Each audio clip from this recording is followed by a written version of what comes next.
Everyone আসসালামু আলাইকুম। সবাই কেমন আছেন? আশা করি সবাই ভালো আছেন। তো বরাবরের মতো চলে আসলাম একটা অন্যরকম ভিডিও নিয়ে।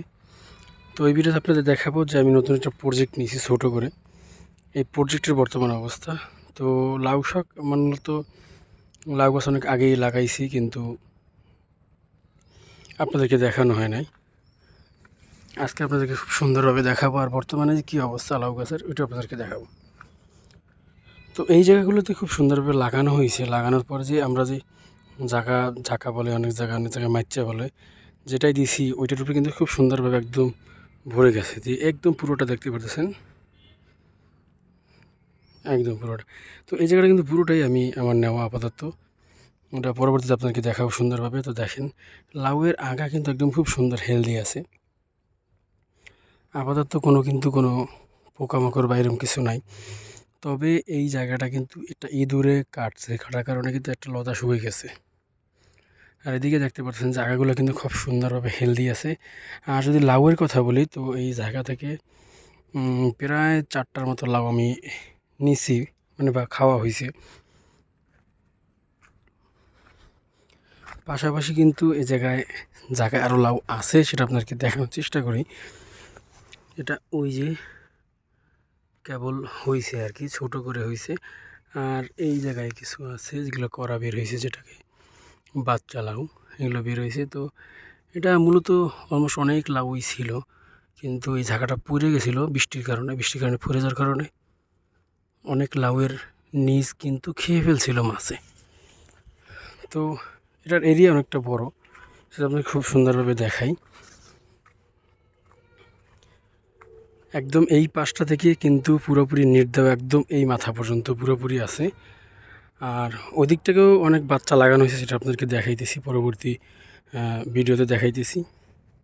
তবে লাউ গাছ কিন্তু আপাতত মোটামুটি অনেকটা হেলদি আছে, সেটা আপনারা দেখতেই পারতেছেন যে। আর এগুলো কিন্তু আমি হাইব্রিড এবং হাজারি এই দুইটা লাউ মূলত লাগানো হয়েছে। আর পাশাপাশি তবে একটু ইঁদুরে বিরক্ত করতেছে। যদি কেউ জানেন যে ইঁদুর ধাওয়ানোর পদ্ধতি কী আছে, জানাইলে হয়তো উপকৃত হব। পাশাপাশি এইগুলোর যে শাক, ঠিক আছে, এই যে দেখেন ইঁদুরে কাটতে এনেছে, এই যে দেখেন ইঁদুরে কাটতে এনেছে। তো এই মূলত ইঁদুরের কারণে মূলত বেশিরভাগ আমার ক্ষতি হইতেছে। তো এটা থেকে হয়তো পাইলে হয়তো সামনে আরও ফলন বা গাছের গ্রোথ আরও বাড়বে। এর সাইডে কিন্তু আরও 2টা গাছ আছে, সেটা আপনাদেরকে দেখাইতেছি।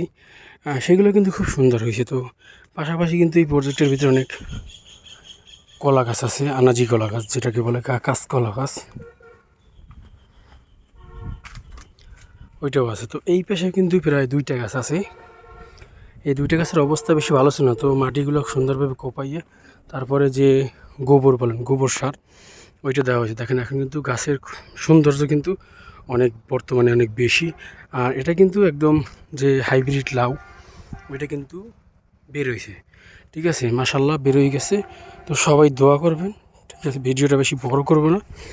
তো আজকে দেখা যায় কিন্তু আমার লাউ গাছের যে গ্রোথ, ওইটা আপনাদেরকে দেখাইছি। এবারে আপনাদেরকে দেখাবো কিন্তু পরবর্তীতে ভিডিওতে দেখাবো আপনাদের যে আমার যে পেঁপে গাছ আছে, পেঁপে গাছ বা নতুন গাছ লাগানো হয়েছে। আর পাশাপাশি এই যে আগাগুলি আছে, এই আগাগুলো কিন্তু কেটে দিতে হবে। কেটে দিলে কী হয়েছে, নতুন শাখা পোশাখা বেরোবে। ওই শাখা পোশাখার থেকে কিন্তু যে ফলন বেশি হবে, ওই শাখা পোশাখার লাউ কিন্তু অনেক ভালো, খুব সুন্দর হয়। তো অবশ্যই এটা করবেন। তো আমার এই প্রজেক্টটা কিন্তু পুরোটা একদম এই যে জালাকটা দেখতে পাচ্ছেন, আবার ওই যে সামনে ওইটা কিন্তু ভরে গেছে।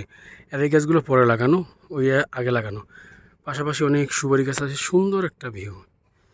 তো কেমন লাগছে অবশ্যই কমেন্টে জানাবেন। আর ভিডিওটা ভালো লাগলে অবশ্যই শেয়ার করবেন। আর বেশি বেশি আপনাদের মতামত কমেন্টে জানিয়ে যাবেন।